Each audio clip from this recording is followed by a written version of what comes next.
2 minutes now after the top of the hour, right to a Fox News alert. Smoke still rising after Israeli missiles strike nearly 70 targets, including Gaza's only power plant. John Huddy is watching it all from the Israeli-Gaza border. John, so a very big night last night for the Israelis in terms of hitting targets.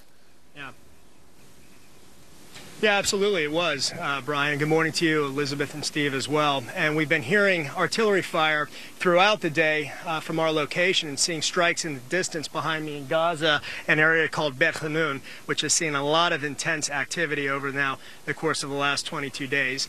And as you mentioned, there was a lot of activity overnight. And earlier this afternoon, by the way, there was an artillery strike on the Gaza Strip's largest power plant. A shell hit one of the fuel tanks that powers that power plant, erupting into an inferno.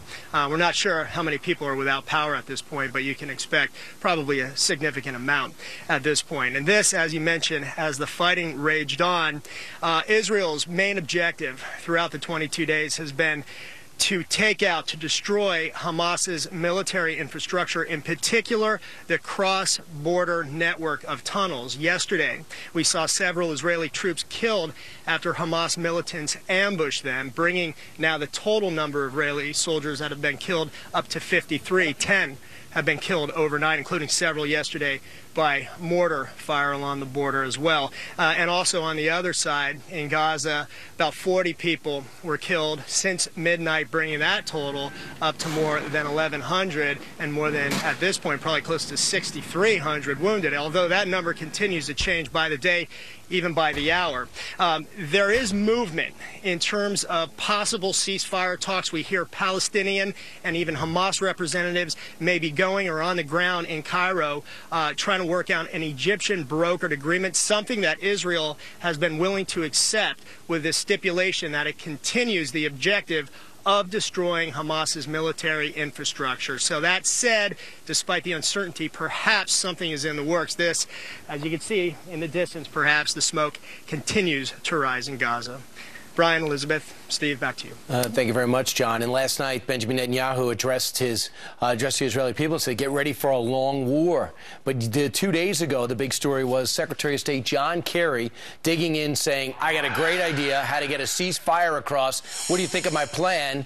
The Israelis say, you got to be kidding me. Even the Haaretz newspaper, a liberal newspaper in Israel, said John Kerry is really no help here. There was nonstop criticism of Kerry's attempts to bring in, particularly Turkey, right? Who had been seen as defenders of Hamas before. Kerry was also accused by Israeli news of abandoning some of Israel's key demands during the negotiations, and one went as far as saying that the plan that Kerry put out on the table was a, quote, strategic terrorist attack. He is the first Secretary of State in 20 years to fail at brokering a ceasefire. It is embarrassing. Nonetheless, the Obama administration has got to prop up, and they've got to spin this some way, so they're all out defending Mr. Kerry. Just watch this. Our view is it's simply not the way that partners and allies treat each other. The reality is that John Kerry, on behalf of the United States, has been working every step of the way with Israel in support of our shared interests. Israel has no better friend, no stronger defender. He has been tireless in his efforts, and I think that Israel and many countries and friends around the world recognize exactly that. Well, John Kerry's error was he put so much emphasis on a quick halt, he solidified the role of Hamas to the exclusion where he undercut the Egyptians and the Israelis and the Fatah movement, which is all trying to end Hamas rule in Gaza. This was a big mistake. Yeah, Dave Ignatius wrote about that in the Washington Post today, and his connections in the Middle East are really without peer. Britt Hume, a one-off last night on Bill O'Reilly's show. I think Obama shares sort of instinctively the sentiment on the academic left, which favors Israel's Palestinian neighbors over Israel. It's just, I think that's where his instincts are. But the reason you don't see big public dust-ups between Israeli leaders and any American president is that it's terrible politics on both sides. Israel depends heavily on its alliance with America for its security and its safety, and Israel is very popular in the U.S. Congress and in the country as a whole. Surely. And that's pretty much where you stand right now. And that's why Israel says we just got to finish the job in there.